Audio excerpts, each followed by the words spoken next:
नमस्कार, स्वागत है आप सभी का लोक सत्य में। मैं हूं आपके साथ मनीष झा। केंद्र सरकार किसानों के लिए कृषि विधेयक लेकर आई है।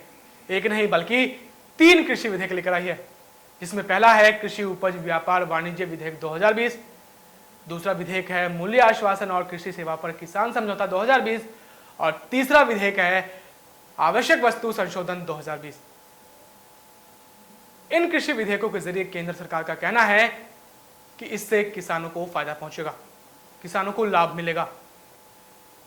किसानों के हितों के लिए केंद्र सरकार इन कृषि विधेयकों को लेकर आई है। यानी सीधे तौर पर केंद्र सरकार का कहना है कि इन कृषि विधेयकों के जरिए किसानों को लाभ पहुंचेगा। जहां एक तरफ केंद्र सरकार किसानों को फायदा पहुंचाने की बात कर रही है, तो दूसरी तरफ विपक्ष इन कृषि विधेयकों का विरोध कर रही है। देश के कई हिस्सों में विपक्ष द्वारा इन कृषि विधेयकों का विरोध किया जा रहा है।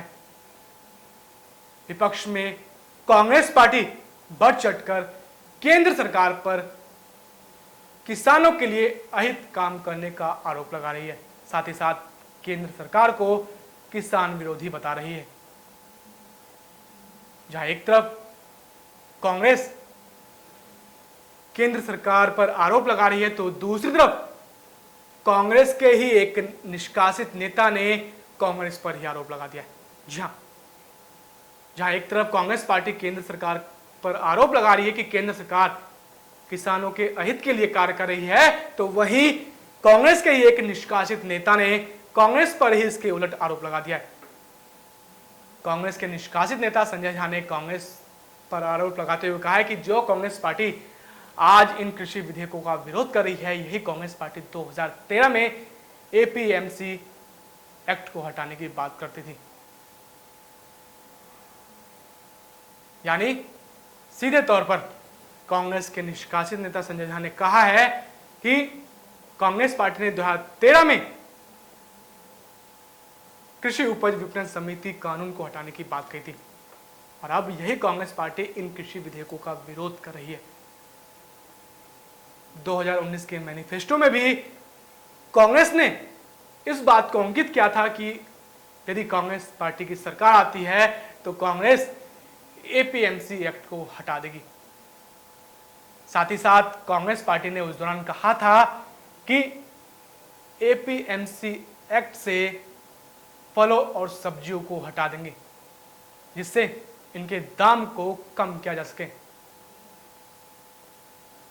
कांग्रेस पार्टी के निष्कासित नेता संजय झा का कहना है कि जो कांग्रेस पार्टी उस दौरान बातें कर रही थी, वही आज भारतीय जनता पार्टी ने काम किया है, और दोनों एक ही दिशा में काम कर रहे हैं, लेकिन फिर भी विरोध हो रहा है। अब सीधे तौर पर नजर आ रहा है कि जहां एक तरफ कांग्रेस पार्टी इन विधेयकों का विरोध कर रही है, तो दूसरी तरफ 2013 में कांग्रेस पार्टी ने एपीएमसी एक्ट को हटाने की बात कही थी, और अब कांग्रेस पार्टी खुद ही इन विधेयकों का विरोध कर रही है।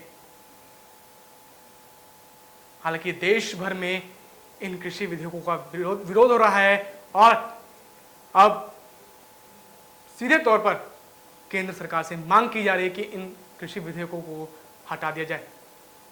लेकिन केंद्र सरकार ने दो टूक कह दिया है कि इन कृषि विधेयकों को नहीं हटाया जाएगा, इन पर कोई संशोधन नहीं किया जाएगा, और रविवार को इन तीनों विधेयकों को राज्यसभा में पेश किया जाएगा।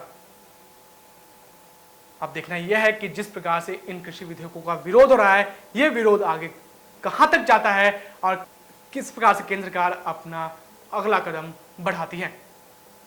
फिलहाल के लिए इतना ही। देश दुनिया की तमाम खबरों को जानने के लिए आप देखते रहिए लोक सत्य।